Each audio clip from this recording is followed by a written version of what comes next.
Bonjour à tous, bienvenue dans ce nouveau webinaire Finance Innovation que nous avons la chance d'organiser cette fois avec Participe, webinaire qui porte sur la finance embarquée.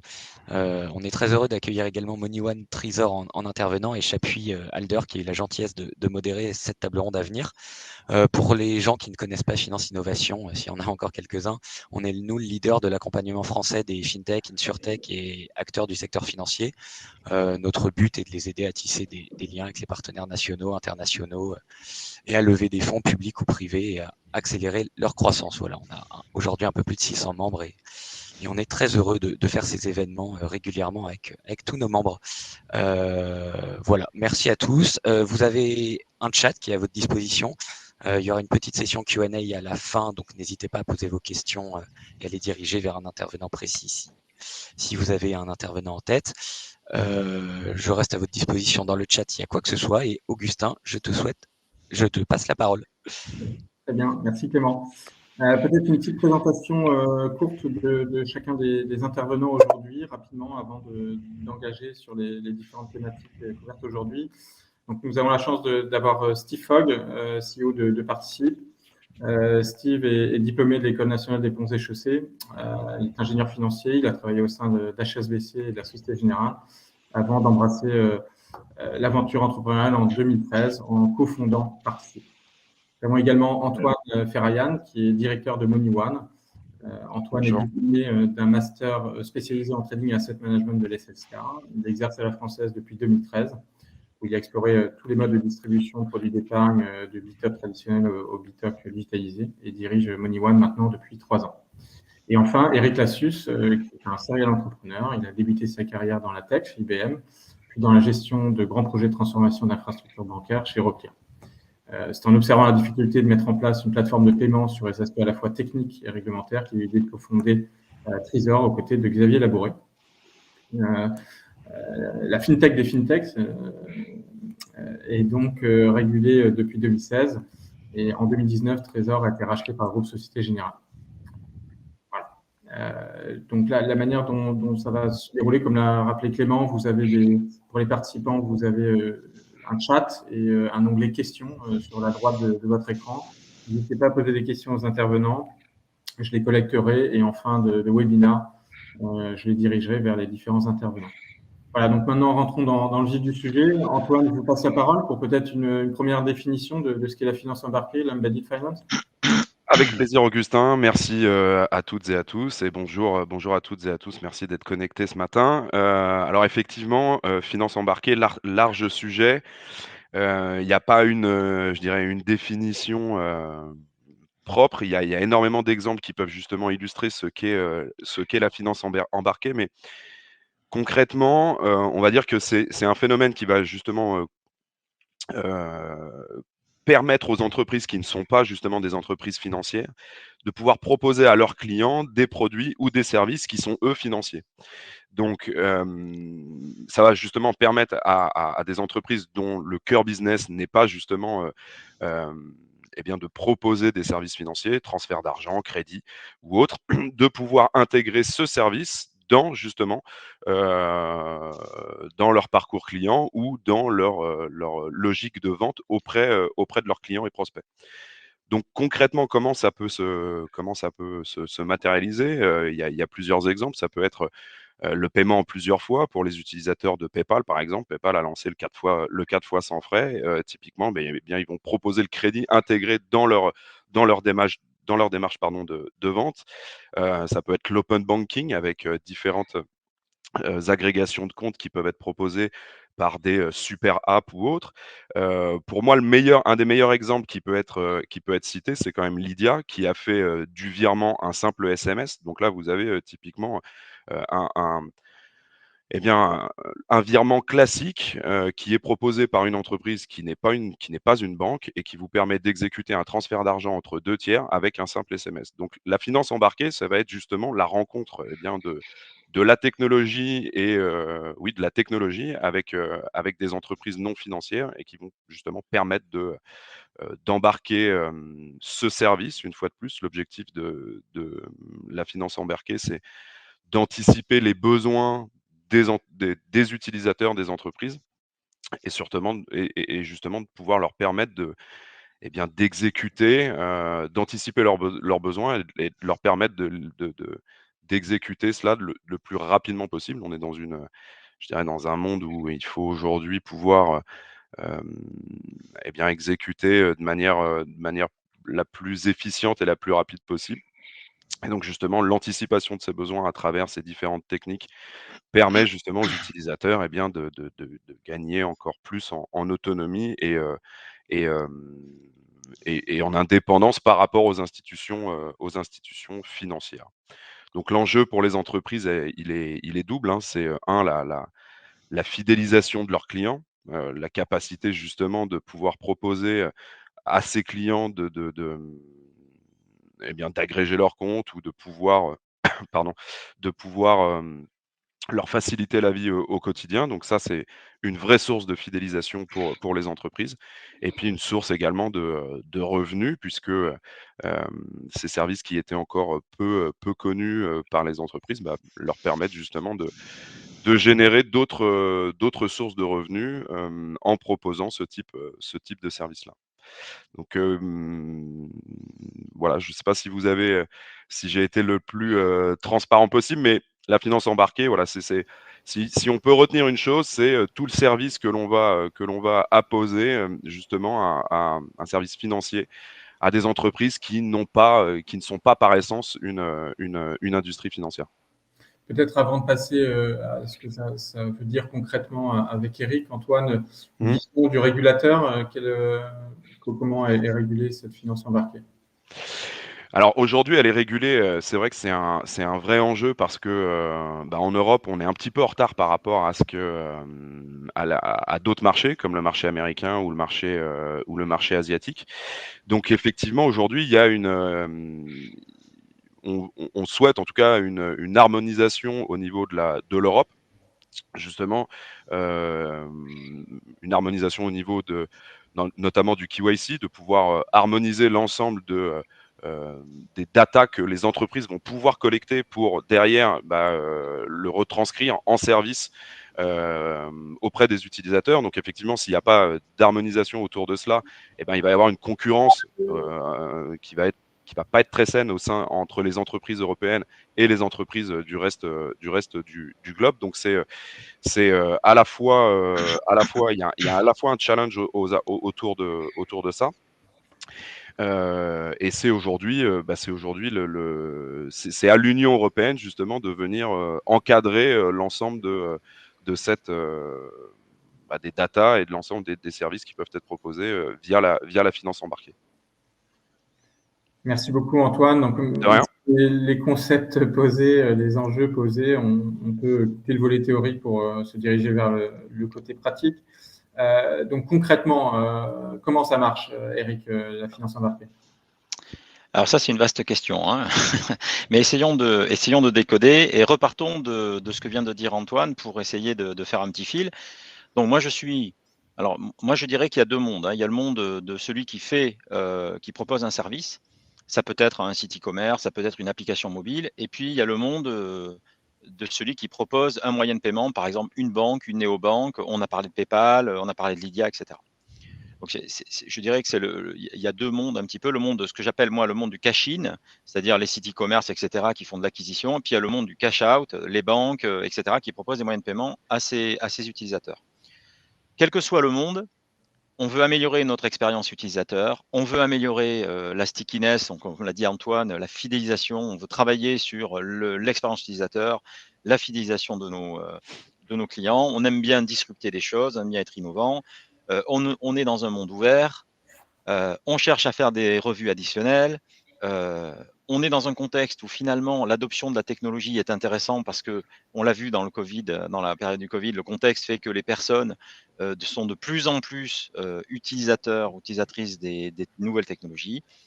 Et voilà, et donc, et on est même dans un contexte où la banque n'a pas forcément gagné ou su garder la confiance de ses clients. On est dans ce contexte-là. Donc, finalement, moi, ce que je veux, c'est augmenter mes revenus, fidéliser mes clients. Donc, comment je fais pour intégrer, faire ça? Eh bien, la finance embarquée est véritablement voilà, un bon moyen d'y arriver. Et pour intégrer de la finance dans mon user experience, il va falloir que cette finance soit disponible de manière ouverte. Alors, concrètement, comment ça marche? Eh bien, il faut que les banques, les assureurs, les prêteurs, donc les banques, mais pas que, hein, les sociétés de crédit, puissent permettre d'intégrer leurs services dans des applications ou des parcours clients existants. Parce que les clients ne veulent plus se débrancher et aller sur une banque. Ils veulent rester dans l'application ou dans le site e-commerce. Ils veulent plus être enfin, ils veulent plus de rupture de parcours client. Ils veulent rester dans un environnement qu'ils connaissent. Eh bien, pour ce faire, les banques doivent d'abord se transformer pour permettre donc l'utilisation de leurs services par l'intermédiaire d'API. Ça, c'est le premier point. Tant qu'il n'existe pas de service ouvert complètement intégré, eh bien, les banques ne joueront pas un rôle dans ce business. Donc, c'est très important. Et c'est pour ça, d'ailleurs, qu'on voit que les banques se transforment depuis quelques années. Elles ont bien compris le sujet. En tout cas, nous, on a été rachetés par la Société Générale et je confirme que la Générale a engagé ces transformations il y a quelques années pour permettre donc à leurs services d'assureurs, de cartes, de paiement, de tout ce qu'on veut, d'être accessibles par des API. Alors après, il y a quand la banque a fait cette transformation et elle n'est pas finie, elle est en cours et elle coûte très cher parce que les banques étaient organisées par silos pour produire des produits pour eux-mêmes et maintenant ils sont en train de fabriquer des usines pour faire des produits pour les autres. Donc c'est une transformation colossale. Maintenant, elle avance. Maintenant qu'on a dit ça, comment je distribue ces nouveaux services? Alors, soit je vais vers des plateformes, donc on va proposer à des Amazon, à d'autres plateformes, à des Google, à des Facebook, je sais pas, hein, on peut en citer plein, nos services et on va faire des partenariats stratégiques avec ces plateformes. Alors là, les banques, c'est pareil, elles s'interrogent sur est-ce qu'on n'est pas en train de pactiser avec le diable, hein, quelque part. Ça, c'est un vrai sujet. Mais bon, voilà. Après, il y a les plateformes telles que Trésor, donc les Bank as a Service platform. Là, on parlait de Lydia, c'est très intéressant parce que nous, en France, on a toutes ces grosses fintechs qui sont connectées à Trésor. Et effectivement, elles utilisent les API de Trésor qui sont ce que moi j'appelle une one-stop shop. C'est-à-dire chez Trésor, on a APIisé tous les services de paiement, tous les services d'ouverture de compte, etc. Et on s'est connecté à des banques derrière pour les assurances, les crédits, etc. Et effectivement, en se connectant à Trésor, on est devenu une espèce de canal de distribution pour les banques et un canal de facilitation, enfin un facilitateur pour les fintechs pour intégrer de la finance. Voilà, ça marche un petit peu comme ça. Après, les banques, comme je disais, elles sont en train de se transformer. Demain, les banques pourront aussi directement aller faire des contrats avec des gros corporates, des gros retailers, etc., pour aller directement s'intégrer dans les parcours de ces gros acteurs. Et je pense par exemple aux gros marchands, aux grosses marketplaces, etc., qui vont pouvoir intégrer dans leur parcours directement en se connectant avec des banques. Donc voilà un petit peu comment ça marche. Alors ce qui est intéressant dans la finance embarquée, c'est que ça demande. Alors la finance embarquée bénéficie, comme on l'a dit, d'une régulation malgré tout naissante en Europe, mais qui propose des choses dans l'open banking. Merci l'open banking, mais il ne marche pas encore complètement bien. Hein, on pourrait en reparler, c'est un vaste débat. Mais on a une notion de real time, c'est-à-dire que les choses doivent se faire maintenant, dans le parcours client. Donc à partir du moment où c'est rendez-vous dans 2 jours, c'est mort. Hein, c'est vraiment, on est dans le temps réel. Et du coup, ça demande quand même des transformations de modèles économiques et de risques et de gestion du risque, puisqu'on est obligé de donner une réponse tout de suite, maintenant, à l'utilisateur. Sinon, on perd le bénéfice. Donc ça, c'est très important de le comprendre aussi. Donc la donnée et les capacités de l'open banking va permettre aussi d'améliorer l'expérience utilisateur et l'adhésion à cette finance embarquée. Et là, on a des vrais problèmes de parcours client et d'expérience utilisateur où si à chaque fois qu'on veut faire un truc, il faut s'authentifier, se machiner, etc. et complexifier les trucs, il y a une vraie complexité hein, sur l'expérience utilisateur. Mais c'est très important de le comprendre. Hein, c'est que tous ces enjeux-là et toutes ces complexités techniques font que, bon, on est au travail, mais je pense la finance embarquée a un bel avenir parce qu'elle va contribuer à optimiser la valeur des expériences utilisateurs et des services. Elle va amener des revenus additionnels. Mais je pense qu'on a encore beaucoup de travail pour faciliter et améliorer les parcours utilisateurs. Merci Eric. Alors vous parliez d'un bel avenir et en même temps de beaucoup de travail. On voit que le mouvement de la finance intégrée se développe à un rythme vraiment extraordinaire. De nouveaux produits et services basés sur la finance sont lancés chaque jour. les consommateurs et les entreprises voient la différence dans la façon dont ils mènent leurs finances et ils ont la main. Cette explosion est en partie due à la croissance extraordinaire du nombre de nouveaux entrants dans l'écosystème de la finance embarquée. La scène des startups fintech est désormais dominée par les entreprises qui utilisent justement ces pratiques financières de finance embarquée pour aider les marques à résoudre leurs problèmes qu'elles ont avec leurs clients ou leur pousser de nouvelles offres. Plusieurs facteurs expliquent cet engouement face à ce tournant irréversible dans le monde de la finance. Et donc, peut-être, Steve, vous voulez bien nous parler un petit peu des facilitateurs de ce qui fait que cette finance embarquée peut se développer non seulement fortement, mais également rapidement. Oui, tout à fait. Bonjour à tous. Effectivement, chez Participe, nous sommes convaincus que la finance embarquée, ou en tout cas l'open finance, c'est vraiment la prochaine grosse révolution fintech, hein. En tant que pour parler un petit peu des catalyseurs, on en voit quatre principaux. Bien évidemment, la technologie, on en a parlé. L'évolution des usages et des modèles de distribution avec l'arrivée donc massive des acteurs non financiers, des retailers, enfin en tout cas des acteurs de l'e-commerce, les évolutions réglementaires qui sont un petit peu, on va dire, la genèse de ce dont nous parlons aujourd'hui, et enfin le changement générationnel.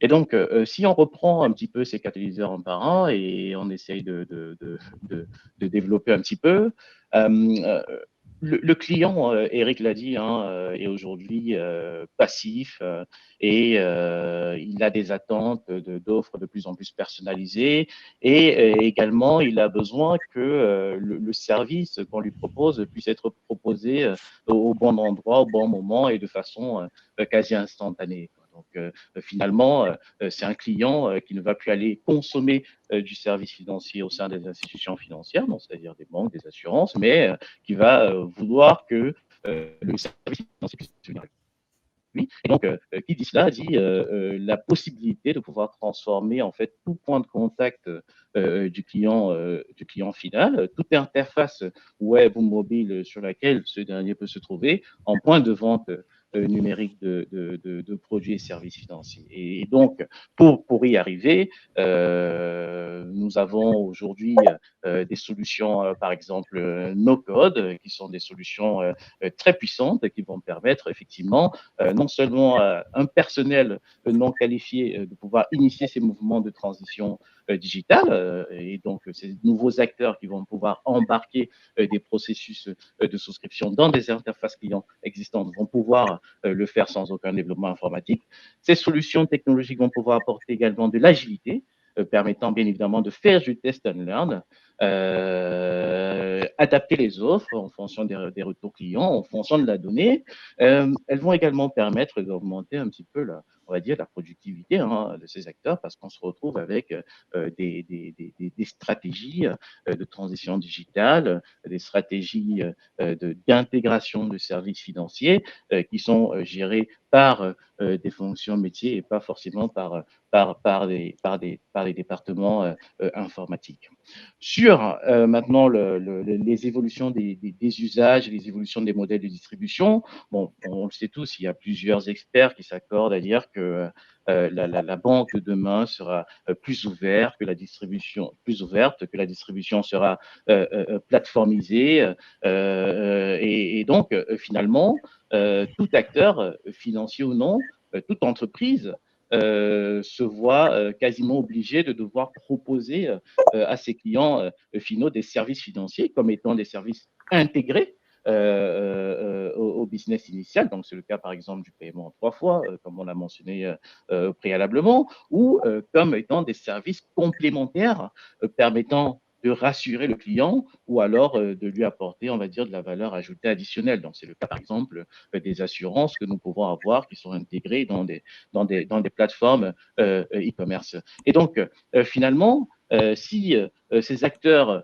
qui sont non financiers se retrouvent obligés de pouvoir d'intégrer, d'embarquer donc ces services financiers de façon complémentaire ou intégrée à leurs offres existantes, elles vont se retrouver effectivement face à 3 principaux challenges que nous avons que nous avons identifiés. Le premier, c'est bien évidemment la possibilité effectivement d'embarquer ces services dans les interfaces existantes sans les dénaturer et donc sans développement informatique. Le deuxième, c'est de réduire aussi les impacts à la fois organisationnels et techniques liés au fait de pouvoir embarquer ces services financiers dans les processus de vente qui sont déjà existants.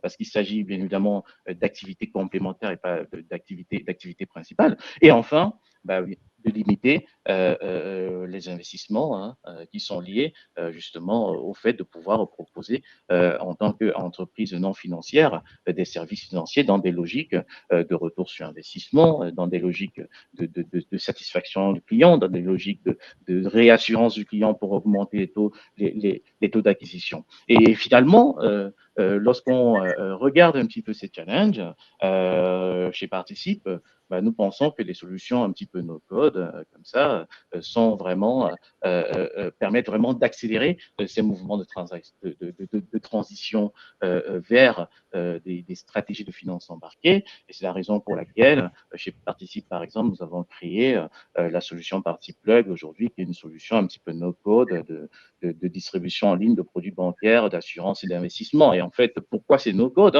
parce que, comme Eric l'a dit, premièrement, nous permettons de déporter donc ces usines de produits, en tout cas créer des répliques numériques de ces usines de produits, que ce soit pour des acteurs de la banque ou de l'assurance. On permet à ces acteurs non financiers ou financiers de pouvoir, à travers des interfaces un petit peu en ligne de façon très intuitive, designer ou configurer toutes les étapes de la souscription, que ce soit de l'agrégation de données, de la vérification de données, des algorithmes décisionnels pour des tests d'éligibilité, parce qu'on l'a dit, la donnée est vraiment essentielle vu qu'on est dans un monde d'instantanéité. Donc, on doit faire confiance à la donnée qui permet d'afficher une proposition commerciale au client et qui permet de pouvoir afficher un prix sur lequel le client va pouvoir s'engager. Et enfin, on génère des lignes de code qui encapsulent un petit peu ces unités de produits et ces processus de souscription pour pouvoir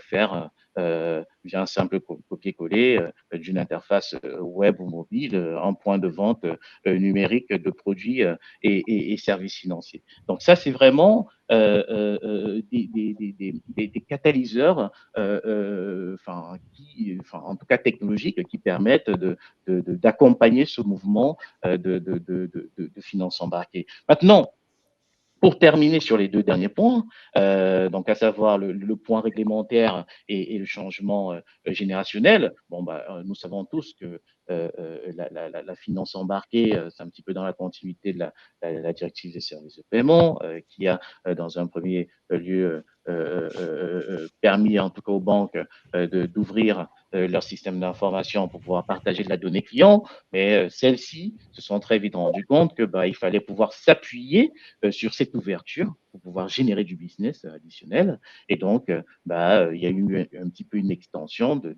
l'open banking vers de l'open finance où on va pouvoir exposer pas seulement les données clients, mais également les usines produits pour pouvoir permettre en quelque sorte à la banque de demain de devenir quasi invisible, mais presque omniprésente en étant justement embarquée dans des processus d'achat classiques comme ce que nous pouvons avoir dans l'e-commerce. On se rend bien compte que les assureurs ont un petit peu suivi cette mouvance avec ce que nous appelons aujourd'hui l'open insurance. Et enfin, pour terminer, le changement générationnel, c'est vraiment quelque chose de très important. Hein. Lorsqu'on regarde par exemple les millennials ou la génération Z, ce sont des populations qui sont très enclines à changer de fournisseur bancaire, qui sont ouvertes à pouvoir partager les données clients pour pouvoir avoir des meilleures offres, pour pouvoir bénéficier de récompenses personnalisées et à contrario du consommateur de 55 ans ou plus qui a plus besoin de conseils, de proximité et qui aura tendance à aller effectivement dans des agences bancaires physiques pour pouvoir consommer du service financier. Et donc finalement, cette ouverture de ce changement générationnel qui permet d'ouvrir, de donner accès à la donnée, contribue à faciliter un petit peu ces mouvements de plateformisation de la distribution et donc de finances embarquées, si nous considérons que les acteurs non financiers, en tout cas, ou les acteurs de l'e-commerce, peuvent devenir à terme des vraies agences bancaires numériques déléguées. Merci beaucoup, Steve, pour ces éclairages. Maintenant, peut-être pour aller encore plus loin dans le concret, je vous propose de discuter de cas d'usage, de cas vraiment pratiques qui peuvent illustrer ce qu'est cette finance embarquée. Plusieurs thèmes, l'e-commerce, in and out avec Eric, la partie technologique avec Steve, et puis les services et de souscription d'épargne avec Antoine. Alors, Eric, pour commencer sur la partie e-commerce, est-ce que vous pouvez nous en dire plus? Alors moi, j'avais prévu de parler d'un cas d'usage chez Trésor, que peut-être d'une fintech qu'on connaît tous, qui est Swile, qui a commencé comme Lydia avec Trésor il y a quelques années et qui est devenue une belle entreprise, une belle aventure. Alors, comme je le dis souvent, chez Trésor, on est unicorn farmer. On aime bien, on élève les licornes, on les prend de toutes petites comme ça. Alors, je disais tout à l'heure, il y a le monde du cash out et le monde du cash in. Je vais essayer de faire écho à une petite question dans le chat qui parle de, peut-être en toile de fond, de parler un peu de régulation.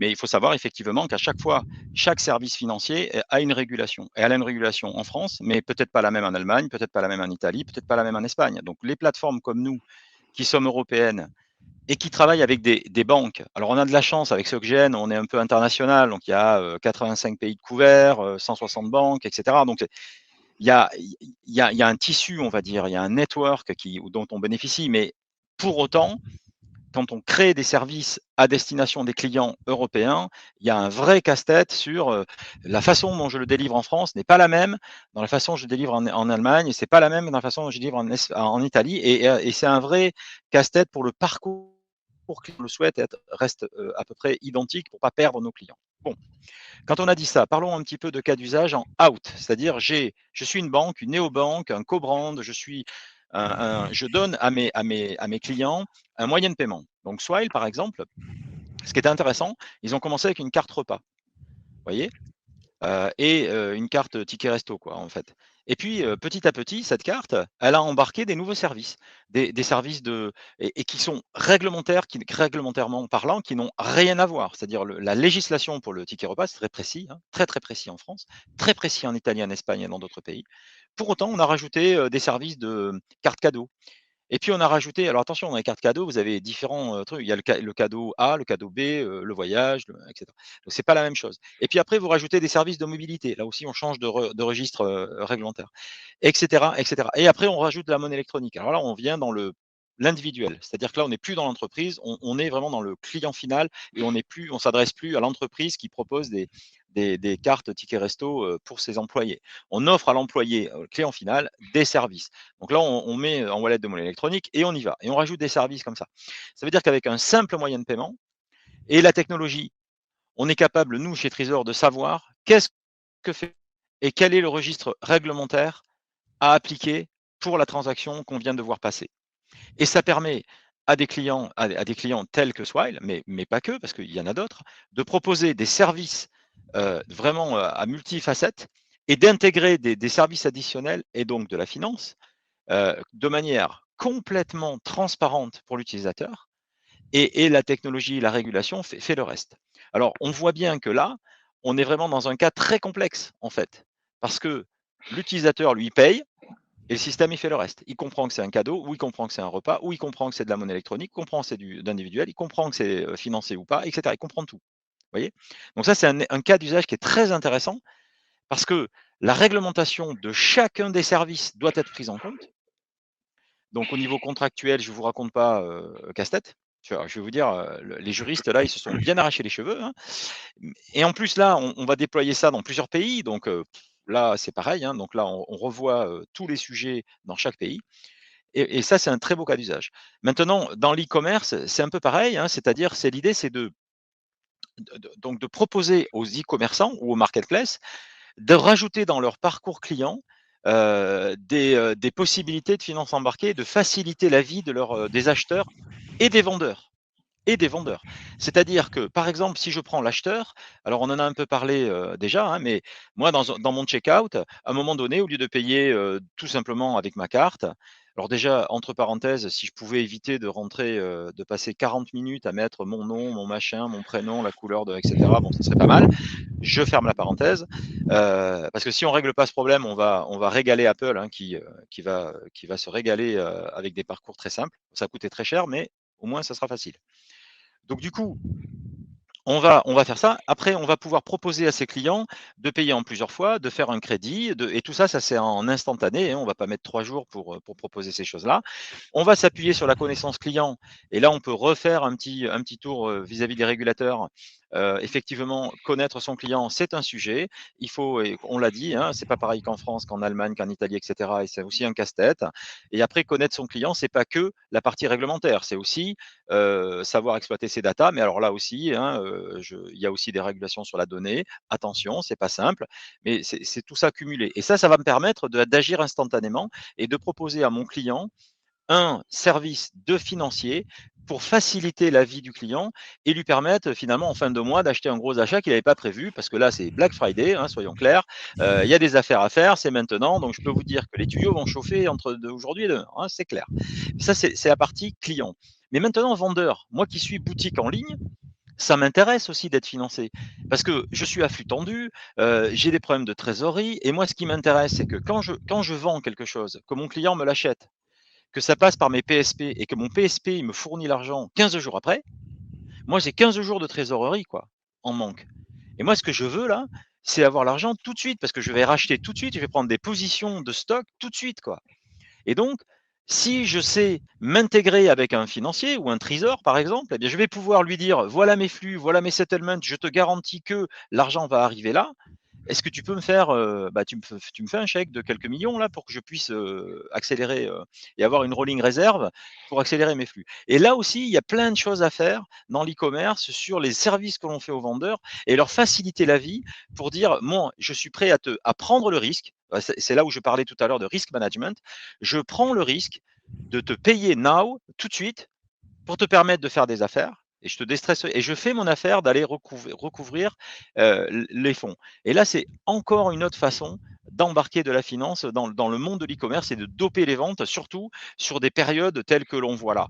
Mais ça, à un moment donné, c'est là où on a besoin des banques quand même, hein, parce que on peut parler de pay now, buy now, pay later, etc. Très bien. Mais là, par exemple, si on applique ça, non pas aux pneus de voiture, mais aux pneus d'avion, je vous laisse imaginer, le checkout, c'est pas quelques centaines d'euros, hein, c'est plutôt ça peut être des millions en fait. Et donc c'est là où c'est intéressant, c'est que il y a le commerce tel qu'on le voit nous, mais il y a aussi le gros corporate, etc. Il y a beaucoup de choses à faire. Et là on parle quand même de gros moyens financiers à poser avec des notions de risk management. Et là les banques, elles amènent quand même, pour pas que tout ça s'écroule et que ça parte un peu en vrille, elles amènent quand même une expérience sur la gestion du risque qui n'est pas inintéressante. En tout cas, nous, avec Trésor, on travaille vraiment avec la SocGen pour définir des parcours de scoring. Qu'est-ce que ça veut dire en fonction du pays, en fonction de la culture, en fonction des usages, en fonction des moyens de paiement préférés. Enfin, tout ça, c'est très compliqué. Mais on essaye de construire des arbres décisionnels, en tout cas de management du risque, pour permettre au mieux finalement de faciliter cette industrie et de faciliter ces business pour les clients, pour les vendeurs, pour les services providers, comme on parlait de PayPal tout à l'heure, on pourrait parler de Revolut, on pourrait parler des acteurs comme ça, comme Swile, Lydia, on a parlé de Lydia, on travaille beaucoup avec eux aussi sur ces sujets, et leur permettre donc de faciliter la vie des utilisateurs. Plus les utilisateurs consomment du financier, plus les banques seront contentes à la fin de la journée, pour autant qu'elles aient fait la transformation leur permettant de jouer un rôle majeur dans ces activités-là. Et à la fin de la journée, on aura besoin de gros financeurs. Et c'est là où on a une vraie, et c'est ce que je porte moi depuis très longtemps, c'est cette collaboration entre la fintech et la banque, parce qu'à un moment donné, on a besoin d'un banquier dans l'équation. Et ça c'est super important. Et on va créer des modèles très fluides pour faire du volume, en construisant des nouveaux canaux de distribution finalement de ces services financiers. Merci beaucoup, Eric. C'est passionnant. Abordons là peut-être la partie technologique avec Steve. Steve, quelques cas d'usage. Oui, tout à fait, hein. Donc, bon, comme on l'a dit, la banque de demain, en tout cas l'institution financière de demain, elle va être invisible, omniprésente. Et donc, qui dit omniprésente, va dire une banque complètement embarquée. Et donc, avec l'open banking, bon, et maintenant l'open finance, c'est plutôt l'ensemble, on va dire, des services financiers quelle que soit leur typologie, qui vont devoir être vraiment associés au moment de vie du client final pour pouvoir maximiser l'acquisition, sa fidélisation, sa satisfaction. Et donc, si on essaie d'illustrer cela par des exemples, on peut en trouver à la fois dans le domaine de l'assurance, dans le domaine du crédit ou du prêt à la consommation, mais également dans le domaine bancaire avec des ouvertures de compte. Alors, dans le domaine de l'assurance, les cas d'usage reviennent principalement à intégrer en fait des produits d'assurance dans des produits ou services déjà existants afin de proposer une sorte d'expérience assurantielle au client final complètement transparente. Et donc, finalement, on va se retrouver à protéger automatiquement l'utilisateur et son bien. Hein, lorsque, par exemple, il va utiliser une trottinette électrique à libre service, ou alors lorsque il va réaliser un achat sur des plateformes d'e-commerce. Et finalement, l'assurance embarquée devient en soi une sorte d'élément pour pouvoir créer de la confiance et donc pour pouvoir faire du client final, enfin un client satisfait, un client fidèle et également sert aussi comme argument de vente à la plateforme d'e-commerce. Le deuxième cas d'usage dans le cas de l'assurance, hein, c'est le cas des marketplaces, quelles qu'elles soient, qui vont devoir pouvoir intégrer par exemple des produits d'assurance affinitaire qui vont être accessibles au moment de valider en fait son panier d'achat sur la plateforme et cela aura pour principal bénéfice de pouvoir, comme je disais, hein, créer de la réassurance pour le client final, mais également permettre à la plateforme de générer du revenu complémentaire, d'augmenter le panier moyen du client final sans toutefois gérer, on va dire, la relation avec le client, car il s'agit d'entreprises non financières. Dans le cas du crédit et du prêt à la consommation, nous avons des cas d'usage très très intéressants hein, de finances embarquées. On peut prendre par exemple l'exemple d'un site de vente de voitures et donc vous pouvez vous retrouver sur ce site de vente de voitures et vous pouvez être à même lorsque vous voyez votre véhicule, un véhicule qui vous plaît, de pouvoir avoir une réponse en moins de 10 minutes sur le financement de ce véhicule et ensuite pouvoir avoir une réponse en moins de 5 minutes sur la possibilité d'assurer ce même véhicule. Et donc là, on revient sur les concepts présentés Paris en préambule sur l'instantanéité de la consommation d'un service financier qui est embarqué sur un point de contact du client final. On a les mêmes cas lorsque vous souhaitez réaliser par exemple un achat immobilier et que vous vous rendez dans une agence immobilière, vous pouvez avoir en moins de 10 minutes un accord de principe sur le bien que votre bien coup de cœur qui vous permet bien évidemment de pouvoir garantir son financement et même ensuite de pouvoir avoir une assurance habitation et ainsi de suite. Donc on se rend bien compte que ces cas de finances embarquées sont des cas très intéressants lorsqu'il s'agit d'équiper, on va dire, le client final sur vraiment l'ensemble de ses moments de vie. Et également, ce sont des cas très intéressants car ils permettent d'associer plusieurs services financiers entre eux et d'associer également la consommation de services financiers avec des services non financiers. J'ai participé par exemple C'est un exemple qui me vient à l'esprit. On a travaillé avec Nexity sur des cagnottes immobilières, par exemple, embarquées, qui vont permettre de faciliter l'octroi de financement dans le cadre d'un premier achat, donc pour les primo-accédants.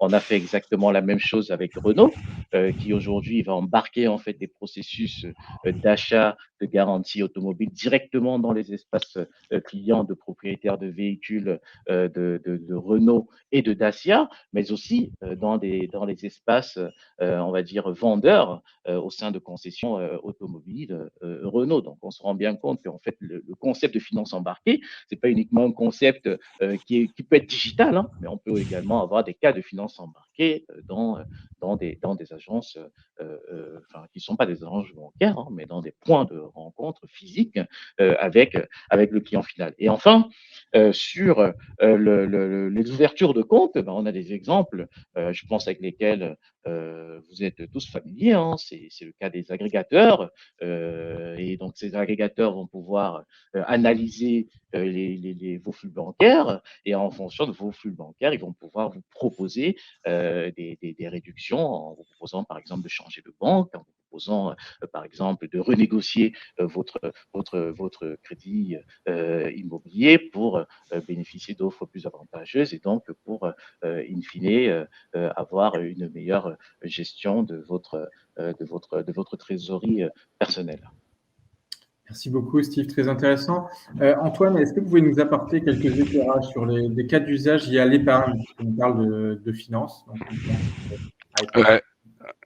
Volontiers, volontiers. Alors c'est vrai que nous, on est, in fine, on est un petit peu à la fin, au bout de l'entonnoir, hein, entre Trésor et Participe, et on va justement en tant que site e-commerce, parce que MoneyOne, on est un site de distribution d'épargne grand public. Donc, on va venir justement utiliser les différentes techniques que peuvent nous proposer des structures comme Participe ou Trésor pour arriver justement à fluidifier au mieux et à je dirais, embarquer le plus grand nombre dans cette distribution. Alors, surtout quand on parle d'épargne, on parlait tout à l'heure de réglementation, on ne fait pas ce qu'on veut, c'est hyper compliqué de pouvoir. Il y a des enjeux. Je lisais également dans le chat comment faire pour simplifier ce KYC. Alors moi, c'est vraiment mon cheval de bataille tous les jours, à arriver, surtout quand on s'adresse au grand public et qu'on parle d'épargne. Déjà, avec ça, on peut se dire qu'on a déjà un peu perdu tout le monde. Donc, l'objectif va être d'arriver à être le plus pédagogue et d'utiliser le maximum d'outils qui nous permettent justement d'arriver à simplifier toute l'expérience que peuvent avoir les clients. Nous, on a commencé en 2016 avec juste la digitalisation d'un parcours de souscription.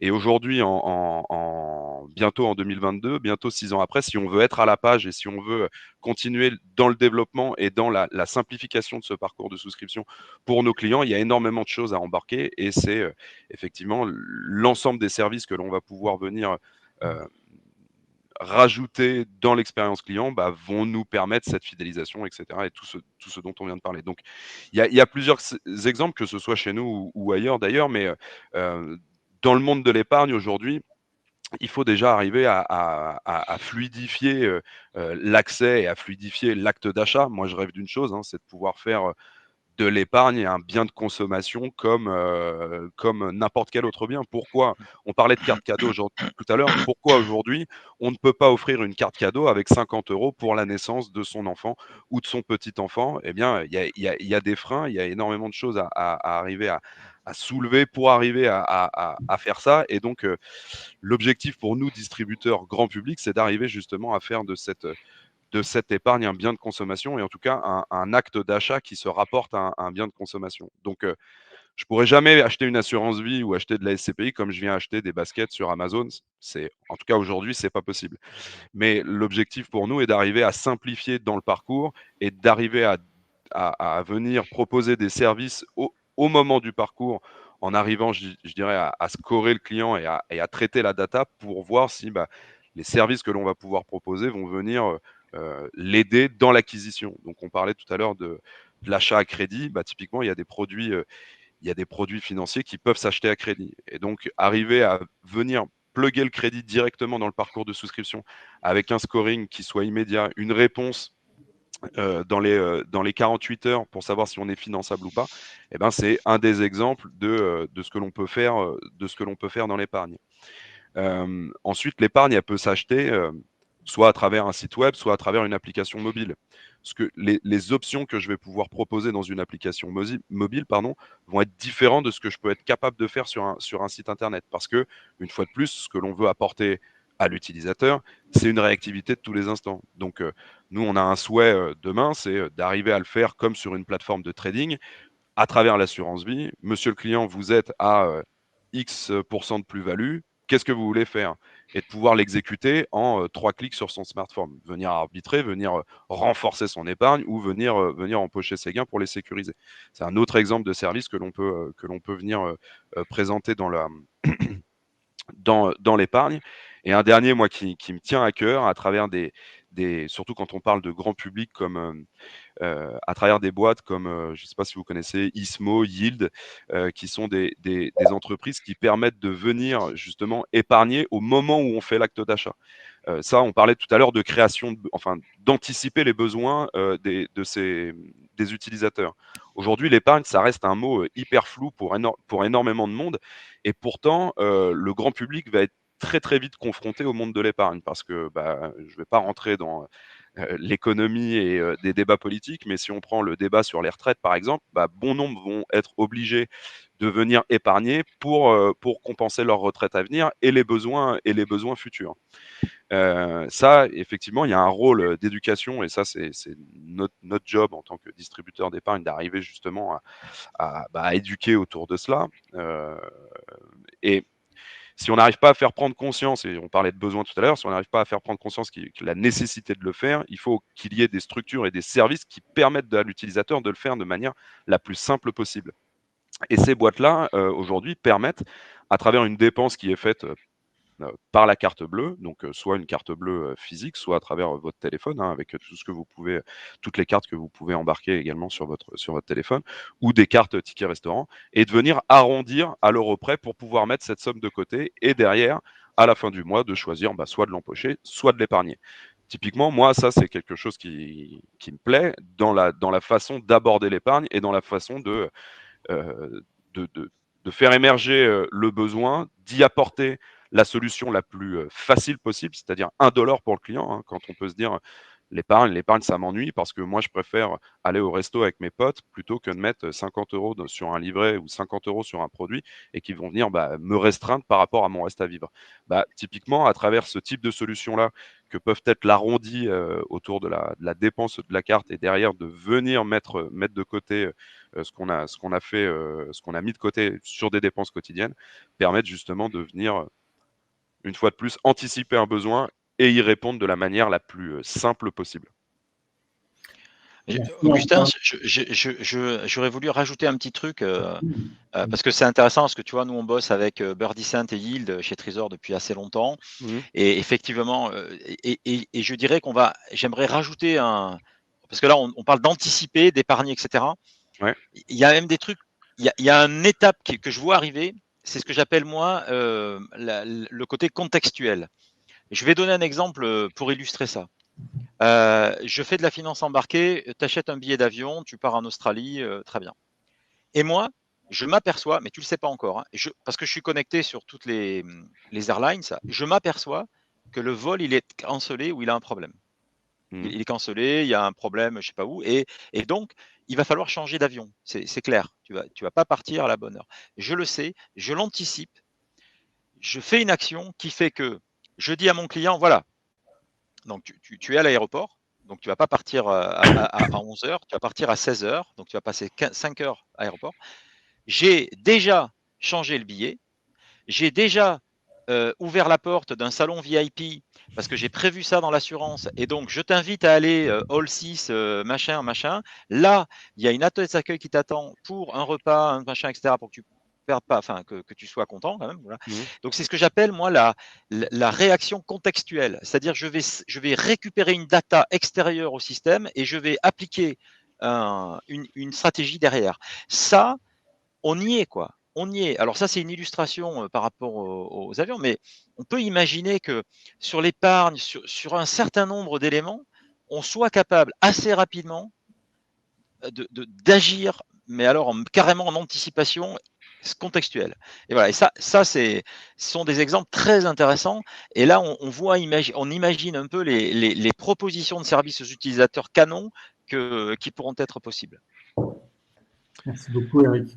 Peut-être avant de passer aux différentes questions, et on en a de très intéressantes, un dernier point peut-être en 1 minute, Antoine, sur les bloqueurs, parce qu'on a parlé des facilitateurs, mais il y a peut-être des bloqueurs au développement de cette finance embarquée. Évidemment, alors nous, en tant que distributeur d'épargne, effectivement, un des bloqueurs, c'est la réglementation qui n'est pas aujourd'hui au niveau de ce que sont capables de proposer des entreprises comme Trésor ou Participe, puisque elles nous contraignent, entre guillemets, en plus sur l'épargne, l'entrée en relation à distance. Alors là, c'est 3 mots qui font très peur à toutes les autorités de contrôle. Donc, un des bloqueurs pour nous, ça va être justement cette réglementation. Je disais tout à l'heure, faire de l'épargne d'un bien de consommation, on n'y est pas. Et c'est ce qui... alors, une fois de plus, hein, je veux dire, de la réglementation...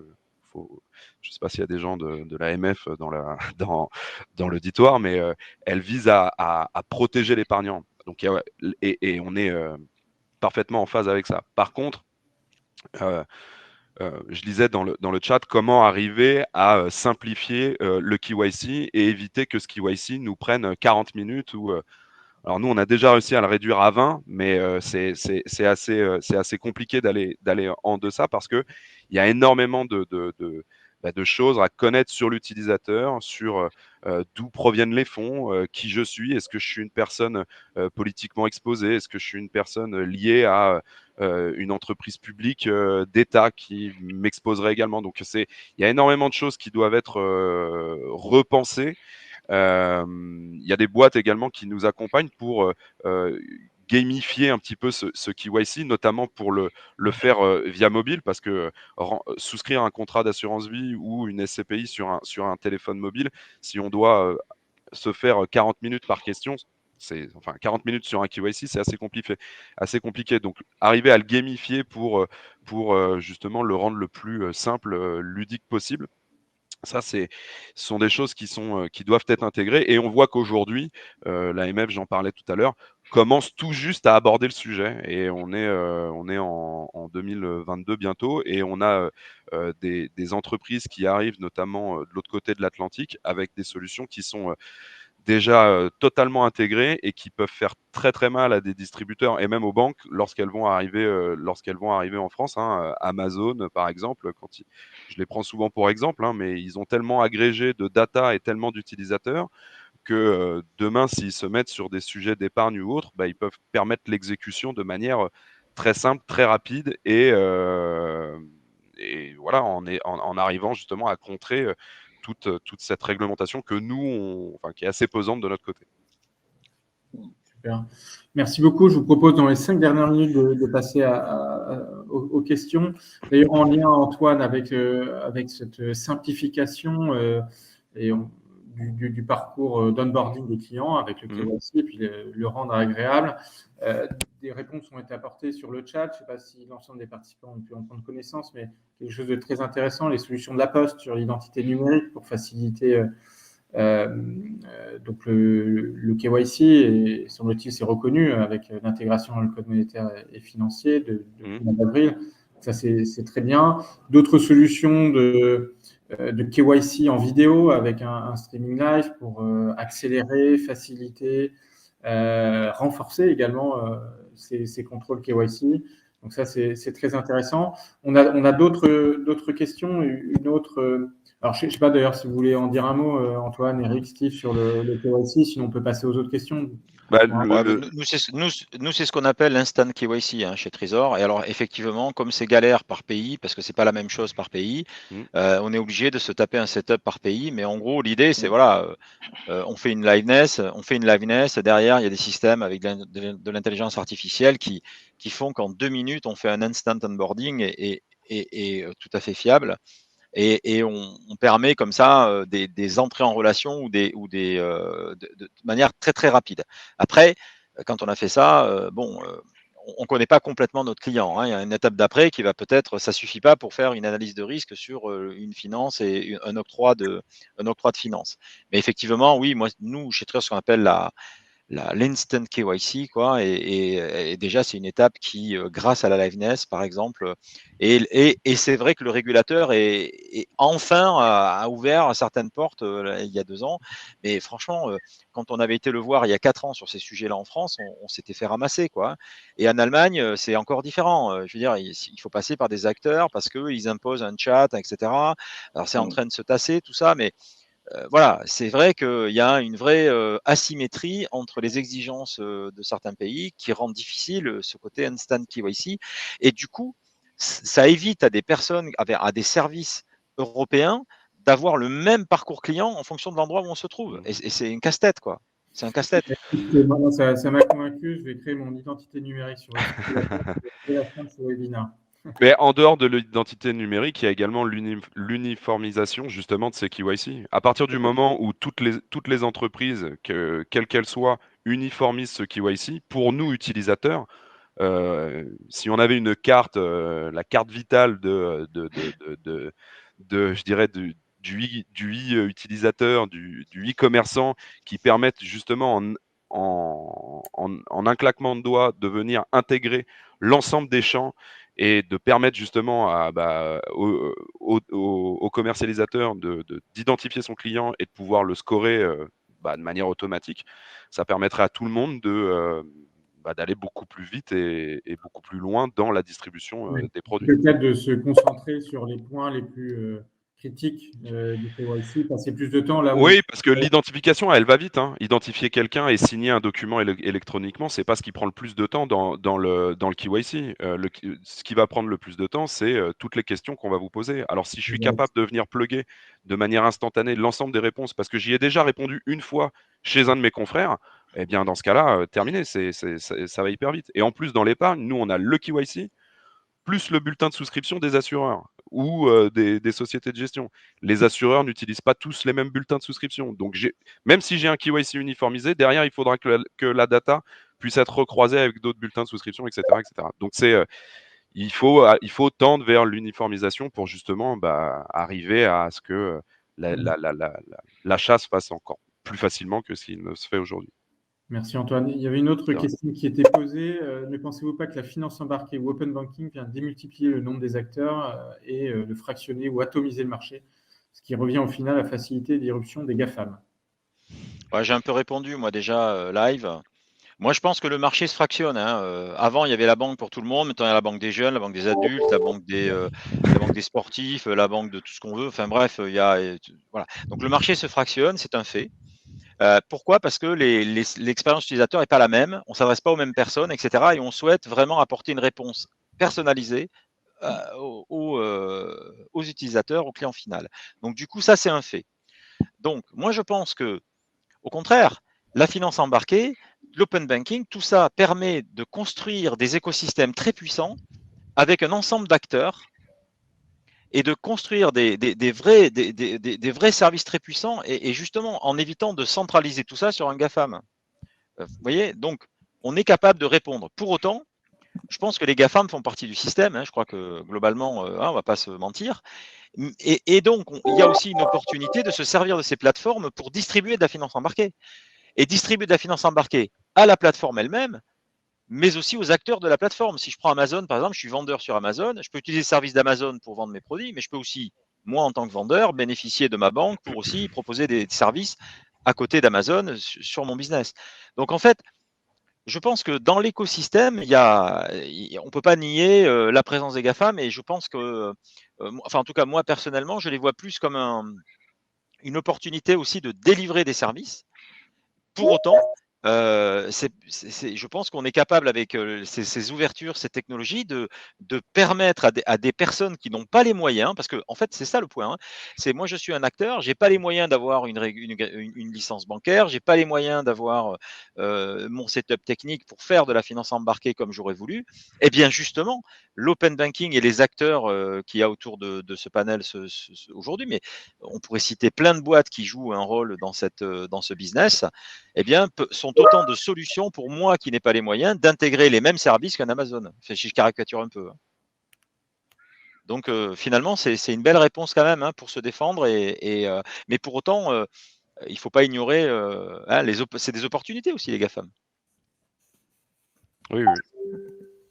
Très bien, merci beaucoup. On en arrive à la fin de ce webinaire. Merci à tous pour ces éclairages vraiment très, très, très intéressants, passionnants même. On espère tous que le marché va continuer de se développer et qu'il sera de plus en plus intégré. Ça va le faire, ouais. Merci beaucoup, merci à tous.